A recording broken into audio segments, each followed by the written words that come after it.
Welcome back to The Real Rich Women, and I am so excited today because this is my business partner, Lisa Song-Sutton. I'm sure a lot of you know her as she's pretty much like a social media celebrity and Insta famous and all the things, right? So every time I go somewhere, everyone's like, oh yeah, I know Lisa, I follow her on Instagram. Like every freaking business conference, every EO event I go to, they're like, oh, I know your business partner. And I'm like, how? Like everyone knows her, right? And so I'm so excited because like Real Rich Women is both of us. Even though I've been hosting a lot of the episodes on this podcast, it's really us and our really like our baby, right? I think we're both on the same page. I just talked to her about this where we've kind of reached a point in our careers where we're on the pay it forward mission, where we've achieved so much success.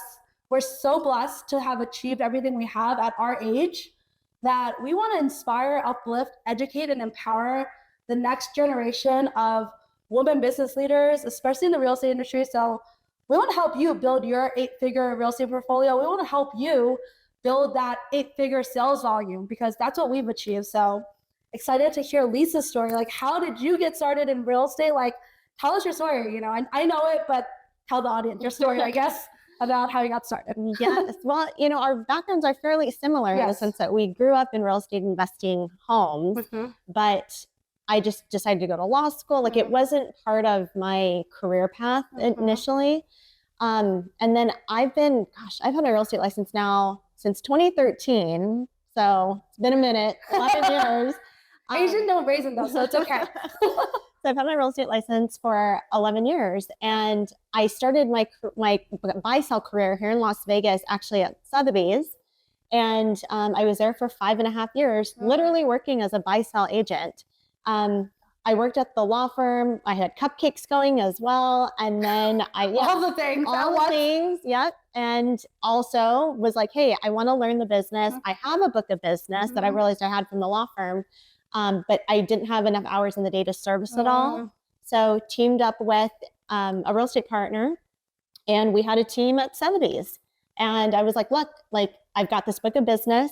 I don't know how to quite service them yet. I want to learn all the ins and outs of being a buy-sell agent, and let's work it together. Yep. And so that's what we did. That's awesome. I love what you shared, and I know your story, but the reason I love what Lisa shared so much actually was just telling her I came back from an EO event recently, and there's a concept that one of the speakers spoke about, which is independence to interdependence. And that is the key to extreme success and to 10x in your life and your business. And it's basically about finding those partners that are complementary to you. If you don't have the bandwidth, if you don't have the time to do it all yourself, find a partner, find a mentor, find someone who's more experienced than you to pave the way and help uplift you and show you, right? And so we're big believers in collaboration over competition. And we're prime examples of it too. We put our money where our mouth is, because I think one of the biggest reasons that a lot of agents fail in the beginning is because they think like, oh, I don't want to split it 50-50. Right. And that's literally every deal that I worked with my previous partner as a buy-sell agent. They were my clients. Yep. I was doing the legwork to get these deals and sometimes even put them together. Yep. I'd have the seller and the buyer, right? I split everything 50-50 because I didn't have the time and I didn't have the expertise that he brought. Yeah, exactly. So what I say is 100% of zero is zero, right? Exactly. Whereas you can get 50% of something is a lot better. And Lisa and I, again, are living examples of this. For those who don't know my story, I started on a team at CBRE in New York City. I had 2 mentors. And so that meant I was on a 33% split with the team. And then on top of that, in commercial real estate, you start on a 50-50 with the company. So 33% and then 50-50. But you know what? It was the best lesson and well worth the money, and I don't regret it one bit. Like, you have to think about this if you're a newer agent. If you were to go to get an MBA, or if you were to go to law school, how much did you pay for law school, right? Like, that education, how much is that worth? I mean, well, I had an academic scholarship, but if you're Asian, right? Because of my tiger mom. But I mean, yeah, I went to University of Miami. This is a private school. I think tuition is like, what, $35,000 a year? Times 3, 3 years for your JD plus your living costs. So it's not uncommon for people to come out of, whether it's undergrad or graduate school, over 6 figures in debt and then they're trying to go get a job that's going to pay them like 60 grand a year. It doesn't compute. It doesn't, right? And so exactly what Lisa shared, like that, think about it from that. If you want to be a successful real estate professional, you have to treat it like a business. You have to treat it like your career, right? And so you're going to invest in a business. If you're to open Sin City Cupcakes like she did, how much it cost you to open Sin City Cupcakes, right? It costs money. How much, I don't know. Just money and time. Yeah. Right? I mean, we started it very, very like bootstrapped, right? So at first it was just like out of the house. We were taste testing everything and just trying. And then we went into a shared space kitchen because we weren't going to go out and just go get our own space and sign a big giant lease because we didn't even know that it was going to really work. So and you had overhead, though. You had overhead. Even with the shared kitchen, you had to pay monthly. We had rent. We had all the licensing because you got the health department and everything else.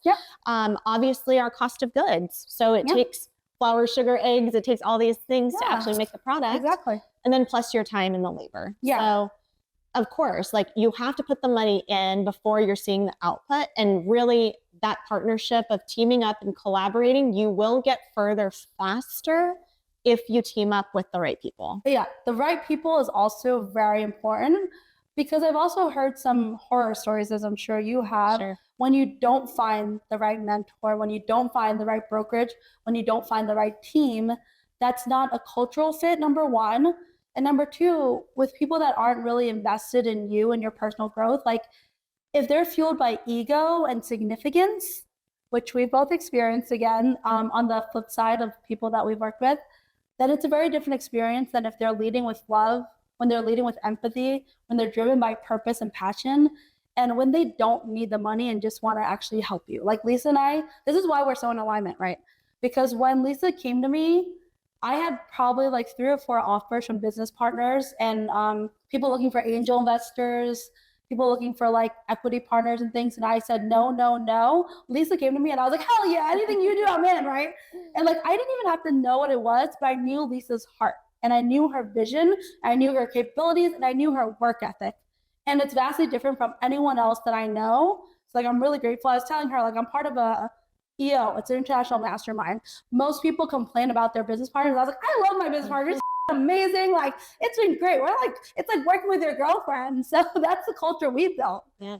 And so that's what I really appreciate about our culture. And like, you know, I don't know if you can share a little bit about your thoughts on that and the culture, that our vision, right?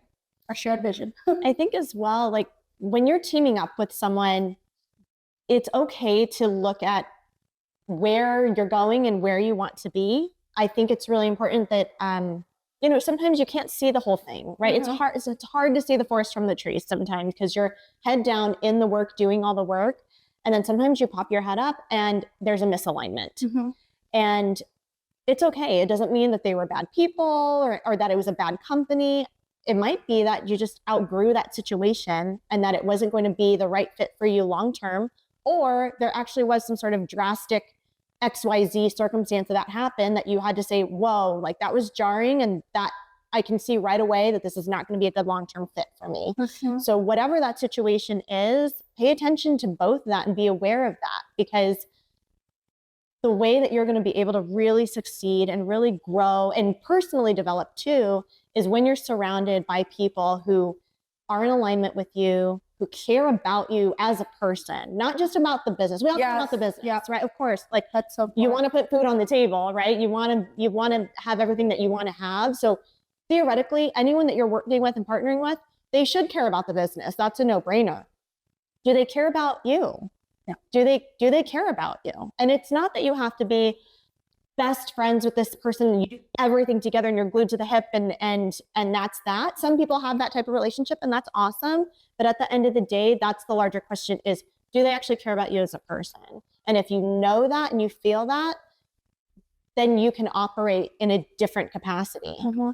Yeah, I agree with that wholeheartedly, because it is like we are whole people. We're not like just business drones. And honestly, it took me a lot of time to accept that. I'll be the first to admit, I was that workaholic who was like, what do you mean there's more to life than work? All I have to do is work, right? I was raised by an Asian tiger mom. There's no days off. There's no fun. You don't do that. Joy is not a thing, right? And then I joined this group called EO, which I mentioned a lot because it really helped push me to grow personally. And then one of the biggest lessons is the like oneness of humanity and the importance of having your wheel of life balanced. And that through that experience, I learned to lead with love. I learned to lead better and to give people grace and see people as a whole person and help them not just grow in business, but also grow as a person and grow like holistically and figure out how to balance, figure out like how to balance your mental health, how to balance your physical health, because these are all important components. If you are not healthy, like you can't do anything else, whether it's physical health, if you're not healthy. And I think we're both guilty of it, where we're like, we're so busy, we don't have time to go to the gym. Yeah, or you skip meals, or you're like, oh, like I'm not gonna eat, like whatever it is, you just like go, and that's okay. Like balance doesn't have to mean 50-50. Balance is whatever works for you. And there was periods in my life where like work was 80, right? 80% of it. And like now I'd say it's probably like 65%. Yeah. But like I don't think I'll ever get to a point where it's like 50-50 because I genuinely enjoy what I do.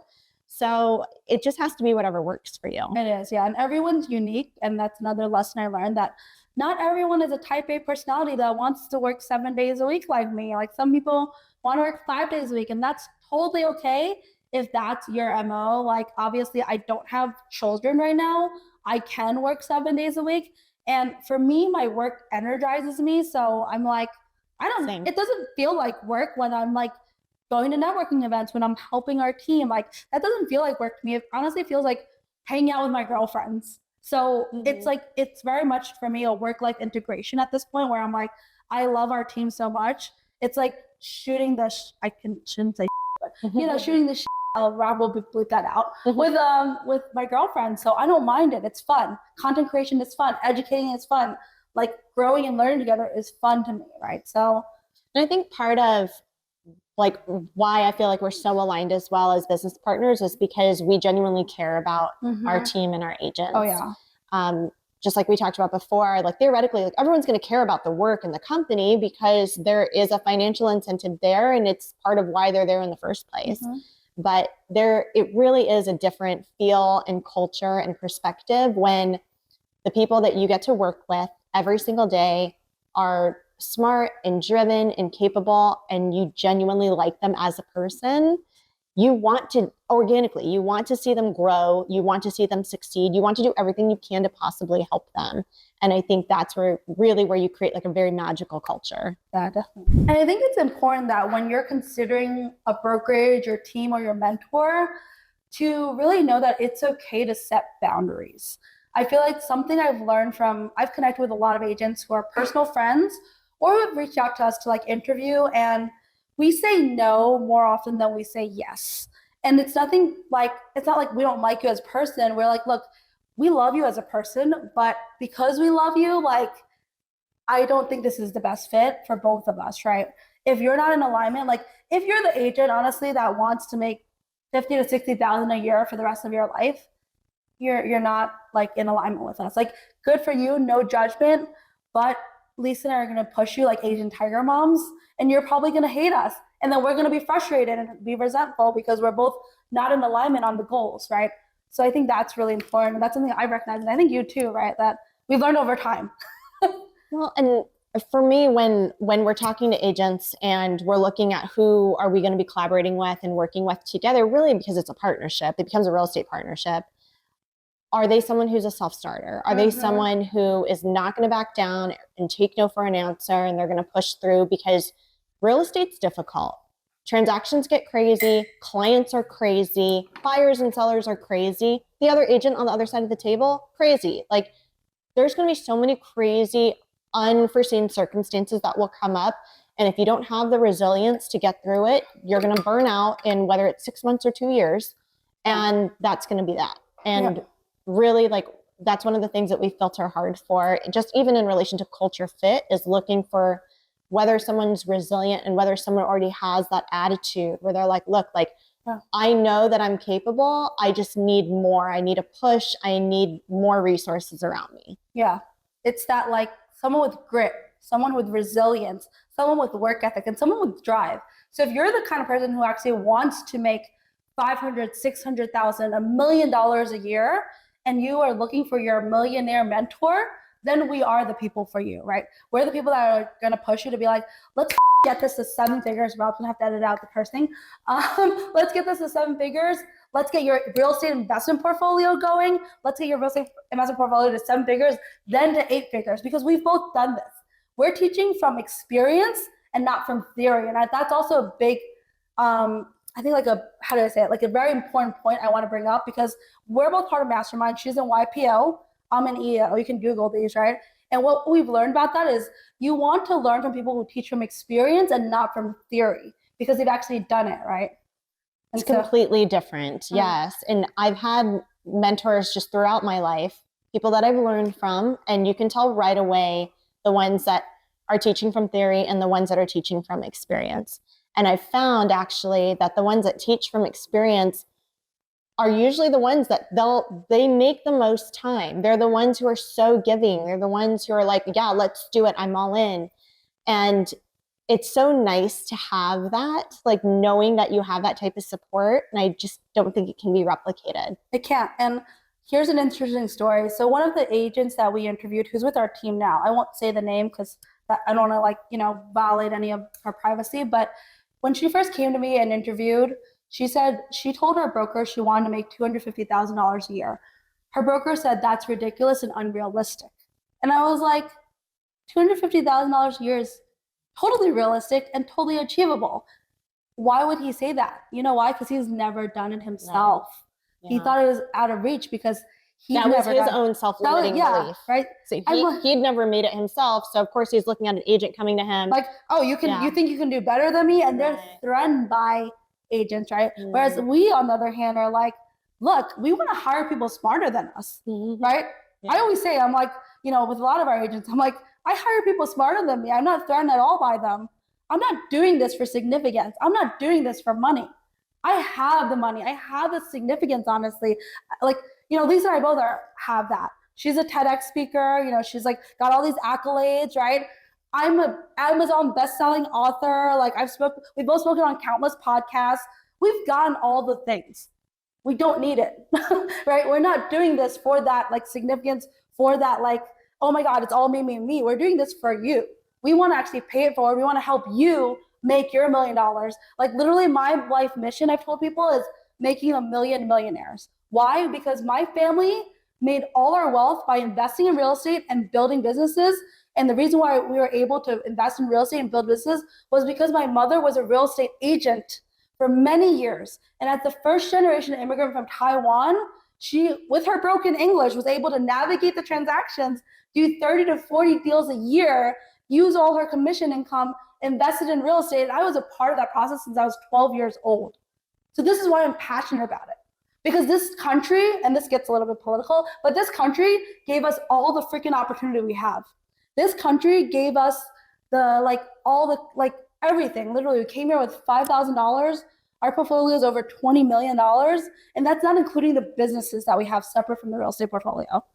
And this is why I'm passionate and purpose driven, because when you get that much from a country and from the opportunities it provides, you have to pay it forward. It's like your moral duty and obligation at this point. Well, not only paying it forward, but also preserving the type of ecosystem that allows that type of creation to be built, that allows that type of wealth to be built.